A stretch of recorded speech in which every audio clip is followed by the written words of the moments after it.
So here we have a pre-owned 2020 Toyota RAV4. This one is a hybrid, comes in the XSE trim level, Blizzard pearls the paint with the midnight roof, and then we have the black with blue stitched Softex interior. Powertrain consists of a 2.5 liter hybrid engine, 4-cylinder. It's made into a CVT. But to the front end here, LED headlamps along with LED daytime running lights and LED fog lights. But since this got its redesign, I think it was 2019, it just looks so sharp. And down here, these are gonna be 18-inch aluminum.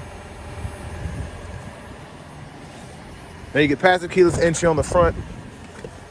Power door lock controls are here. You get express down, and then express up, all 4 windows, power door lock controls, rear window lock, power mirror controls. These windows are tinted, but those do have blind spot monitors, the side mirrors do. We have the windshield deicer, high beams, the auto high beams, heated steering wheel toggles there, power lift gate, hood release, gas cap release. We have ambient lighting throughout, so there's a little storage area here and the lights right there. I like that. We get a manual tilt, telescoping steering wheel. And here's the power driver seat with 2-way power lumbar support. And really like the interior. As you can see, this does have the panoramic roof included. But a big thanks to Chevrolet Buick GMC of Murfreesboro for allowing me to review this RAV4 Hybrid today. I'll leave a link below in the description. And if you're looking to find the best price on something closer to home, click on that second link down below. I'll make sure the local dealers are fighting to get you the best price on any used vehicle you might be interested in. But being 6'3" with longer legs, having that seat up front adjusted for someone of my size, and then sitting back here, pretty impressed by the leg room here. The overall shape of the seat helps as it kind of slants down, and then it's still a little cushion there, so my knees are touching the back, but it's not like it's hitting a brick wall. So not bad in terms of space, in my opinion. Rear AC vents, you get 2 USB-A charge ports there. View of the front from back here. And then our middle seat folds down. Cup holders are there. Grab handle, you can hang a shirt or a pair of pants there on the hanger if you want. And then child lock, that's lock, unlock there.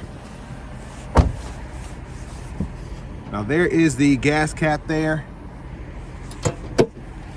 And these are rated to get pretty good fuel economy, high 30s.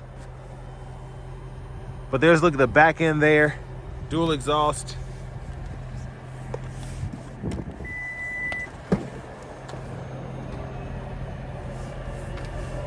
And then pretty good storage behind the second row.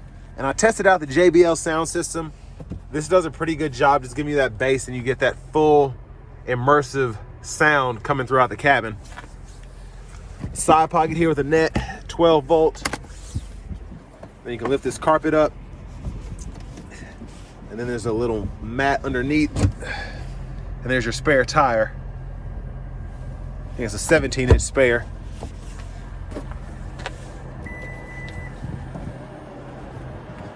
Now as we come around to the rear passenger side,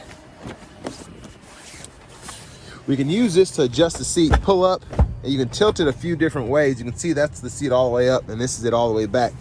Or you can pull it, it'll fold flat. Top tethers for the car seats are in the actual seat. And then you have your anchors down here below for the car seats if you ever need to use that.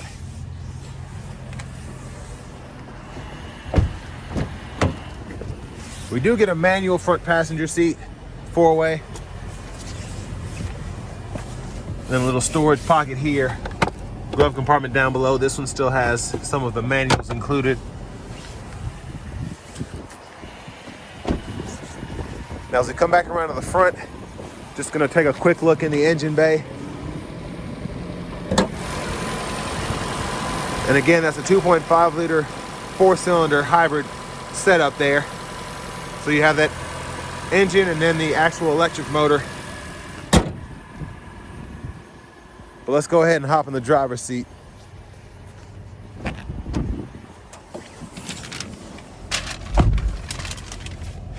So we do get, I believe that's leather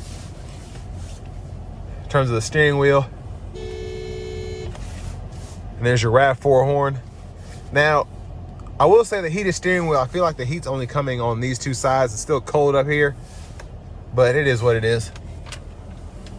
Over here to the radio, we do get AM, FM, XM, and then we have Bluetooth audio. You have a USB drive as well. And then you also have the Apple CarPlay, Android Auto compatibility wired there. You also get a navigation system. And there's that there. Type in your destination, search, all of that. And then in your settings here, we can adjust language, units of measurement, some of the vehicle settings. So pretty straightforward system. Not too much going on, which I like. Hazards are there. There's your backup camera. You get guidelines that follow you as you turn the steering wheel. The dual zone automatic climate controls are down here. You get 2-stage heated seats for the front. We can adjust the fan speed, temperature on either side, and then fan direction is here. You also have that eco mode for the HVAC. Traction control toggles there. 12 volt. You get a USB-A port there. If you can see back in there, it's kind of dark. And then your wireless charging pad right there. You also get an electronic parking brake, so pull up to engage, hit the brake, press down to disengage. Automatic brake hold there.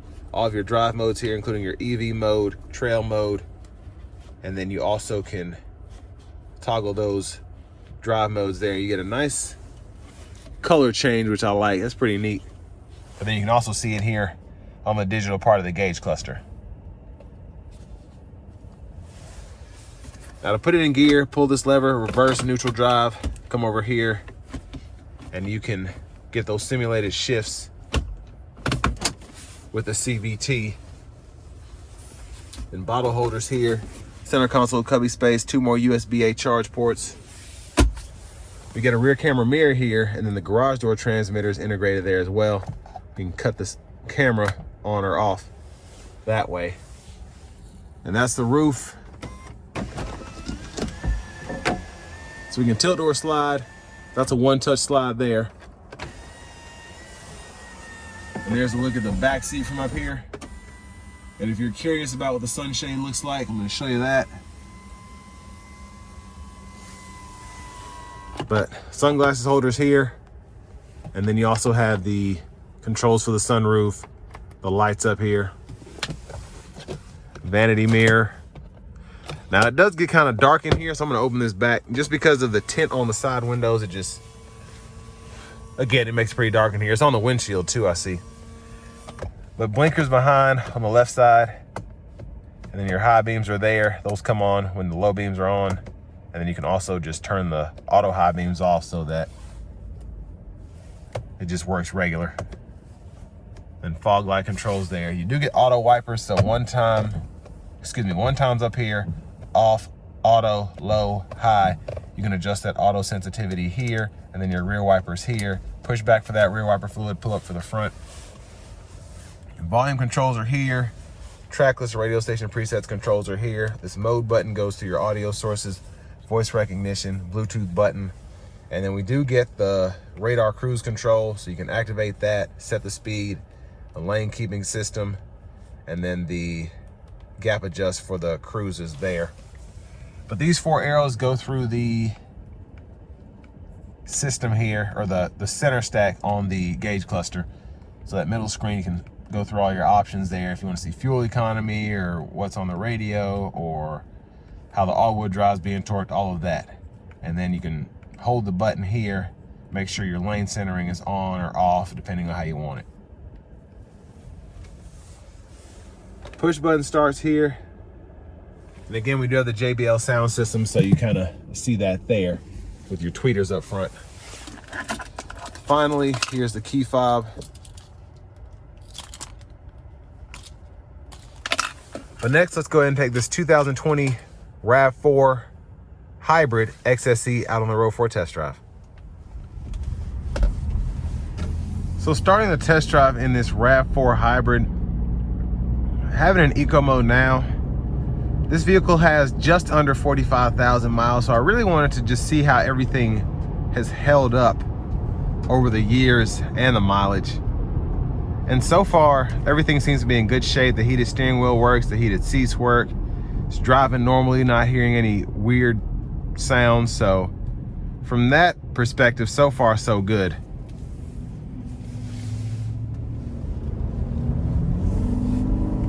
Now in eco mode, still if you give it some throttle, I like that you get power because you have the low end torque from the electric motor paired with the 4-cylinder, as opposed to the typical RAV4. It just doesn't have that kind of get up, even in sport mode.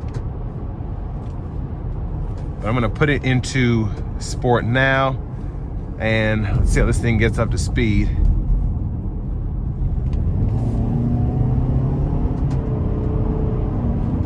So it does a pretty good job there.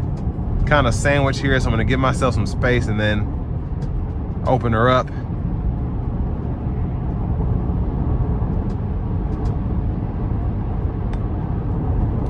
Here we go.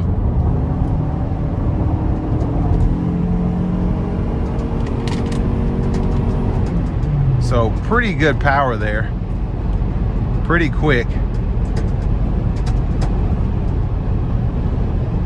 So I have the lane tracing on now. And doing a really good job at just keeping everything going as it should. Electric motor and the battery are giving power to the front. So we're not having anything going to the rear as of now, just to keep it more efficient. But when applicable, you can get that all-wheel drive capability.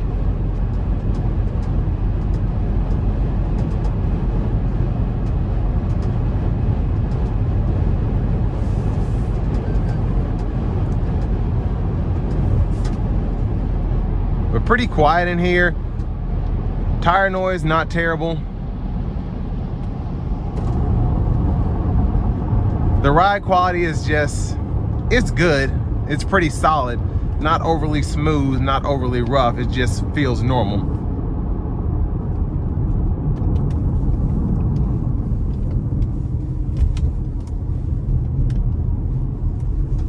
Now these still hold pretty well. So this is still, I think, above 30 grand, maybe like mid 30s.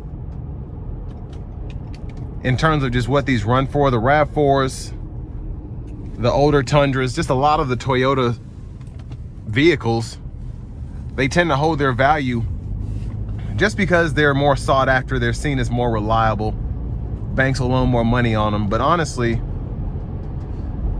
with most vehicles, if you maintain them the way they should, you won't have any issues out of them. But it's just easier to fix these vehicles. Again, they're more sought after. So that's why they hold their value a little bit better. Now I want to give one more thanks to Chevrolet Buick GMC of Murfreesboro for allowing me to review this RAV4 today. I'll leave a link below in the description. And if you're looking to find the best price on a used vehicle in your area, click on that second link down below. It takes a minute to fill out the information, and I'll make sure the local dealers are fighting to get you the best price on whatever used vehicle you might be interested in. But final thoughts on this. These are one of the best-selling SUVs year after year because they're just good all the way around. A fuel economy, reliability. For people in this segment, the power. Buttons and knobs are what a lot of the women that drive these, that's what they want. They don't want a minivan. They don't want a big SUV. They still want something that has pretty good rear seat room. If you have 1 kid, 2 kids, or if you travel for work, whatever. These are just good, solid vehicles to get your business done in. And I mean, the only sound I'm hearing is, of course, with it being freezing outside and windy, that rear tag's not screwed on the bottom, so it's just flapping on the back there. But other than that, I mean, with this year, the mileage here, this vehicle's basically 6 years old and nothing out of the ordinary here. 45,000 miles. So it was driven relatively conservatively, but I mean, it still has miles, and I'm not feeling anything crazy here. Everything feels new.